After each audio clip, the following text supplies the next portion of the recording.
এর আগে national Herald মামলায় রাহুল গান্ধীকে আমরা জানি যে তিনবার তলব করা হয়েছিল, জিজ্ঞাসাবাদ করা হয় এবং এবারে কিন্তু চতুর্থবারের জন্য তাকে তলব করা হয়েছে। কেন্দ্রের বিরুদ্ধে প্রতিহিংসামূলক আচরণের অভিযোগ তুলে দেশ জুড়ে শান্তিপূর্ণ প্রতিবাদ জানাবেন কংগ্রেস কর্মীরা। কংগ্রেসের তরফ থেকে এমনটাই জানানো হয়েছে। দিল্লির যন্তর মন্তরে বিক্ষোভে সামিল হবে কংগ্রেস নেতৃত্ব। ন্যাশনাল হেরাল্ড মামলায় এর আগে 13 থেকে 15 জুন পরপর 3 দিন প্রায় 30 ঘন্টা কংগ্রেস সাংসদকে জিজ্ঞাসাবাদ করেন ইডির অফিসাররা। 17 জুন রাহুলকে ফের ডাকা হয়। কংগ্রেস সাংসদ ইডির কাছে সময় চেয়ে আজ হাজিরা দেবেন বলে জানান।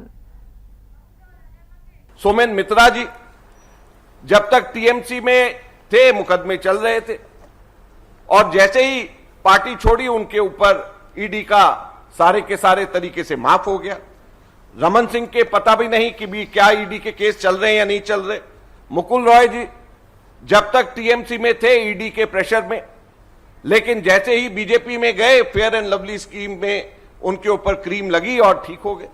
तो ये सारी की सारी चीजें इस बात को साबित करता है कि केवल और केवल सरकार के खिलाफ ना बोलने के लिए या भाजपा के अंदर शामिल होने के लिए इन एजेंसीज का, जांच एजेंसीज का इस्तेमाल हो रहा है और कांग्रेस पार्टी इसकी तीव्र निंदा करती है। दूसरा बहुत महत्वपूर्ण इसी के बारे में हम कहना चाहते हैं, हमारे लीगल डिपार्टमेंट के तरफ से विवेक तनखा जी ने एक पत्र निर्मला सीतारमण जी को, अमित शाह और किरण रिजिजू को नोटिस भेजा है। ये हम आपको अभी इसके साथ में लगा करके देंगे। इसमें यह कहा गया है कि जिस प्रकार से ईडी के दफ्तर से सिलेक्टिव लीकेज करी जा रही हैं, झूठी और चयनात्मक खबरों को प्लांट करके कांग्रेस पार्टी के और हमारे नेताओं की छवि को धूमिल करने का प्रयास किया जा रहा है, यह पूरी तरीके से गैर कानूनी।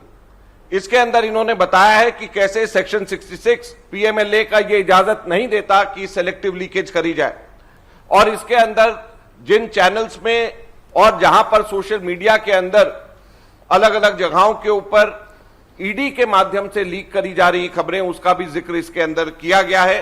मैं चाहूंगा कि आप लोग इसको भी जरूर देखें। और अलग अलग बातें जैसे कि Rahul Gandhi not cooperating with enforcement directorate, he paused, didn't respond to a number of questions, फिर were not satisfactory, the answers were not satisfactory, and it appeared that he was tutored by his lawyers on how to answer and avoid certain aspects, sources said।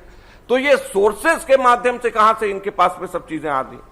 हम लोगों ने कहा है कि अगर आप इतना ही दिखाना चाहते हैं तो वहां पर एक कैमरा लगा दीजिए, उसको लाइव टेलीकास्ट करिए, 30 घंटे लाइव टेलीकास्ट, लाइव फीड लीजिए, वहां से देखिए कि भी किस तरीके से वहां पर क्वेश्चंस, उनके पास कुछ पूछने कोई नहीं। तो जो सिलेक्टिव लीकेज करके जो ये मीडिया को दिया जा रहा है और अपनी तरीके से नैरेटिव बिल्ड करने की कोशिश करी जा रही है, ये गैर कानूनी है। सुप्रीम कोर्ट ने, हाई कोर्ट ने अलग अलग इसके अंदर जिक्र किया गया है कि कहां कहां पे इस तरीके की लीकेजेस के खिलाफ बोला है, और हम सरकार को ये कहना चाहते हैं कि अपनी एजेंसीज को समझाएं और ये सिलेक्टिव लीकेजेस बंद करें, और ये पूरी तरीके से इन्वेस्टिगेशन को प्रभावित करने की एक कोशिश करी जा रही है। और तीसरा इसके अंदर जो महत्वपूर्ण बात है कि एफआईआर कहां है। हम लोग 4 प्रश्न इसके बारे में पूछना चाहते हैं कि पीएमएलए के तहत सबसे पहला तो कौन सा वो अनुसूचित अपराध है, शेड्यूल्ड ऑफेंस कौन सा है जिसकी जांच ईडी ने शुरू करी है। पीएमएलए एक्ट में शेड्यूल्ड ऑफेंस उसके अंदर दिया गया है कि ये शेड्यूल्ड ऑफेंस होना चाहिए। तो वो कौन सा शेड्यूल्ड ऑफेंस है, कौन सा वो अनुसूचित अपराध है जिसके तहत ये इंक्वायरी करी जा रही है, और किस पुलिस एजेंसी ने अनुसूचित अपराध के संबंध में एफआईआर दर्ज करी है, ये तो बताएं। और तीसरा, एफआईआर कहां, क्या हमारे को किसी को एफआईआर की कॉपी अभी दिखाई है? लगातार कांग्रेस पार्टी, हमारे नेता इस चीज को पूछ रहे, कोई जवाब नहीं।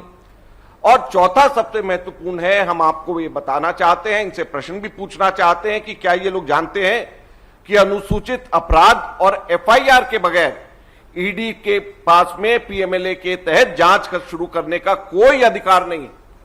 तो अगर कोई अनुसूचित अपराध नहीं, कोई एफआईआर नहीं, तो फिर वो जांच क्यों कर रहे हैं? और अगर है अनुसूचित अपराध और एफआईआर तो उसको सार्वजनिक क्यों नहीं कर रहे? सीधे सीधे हम लोग ये प्रश्न पूछना चाहते हैं।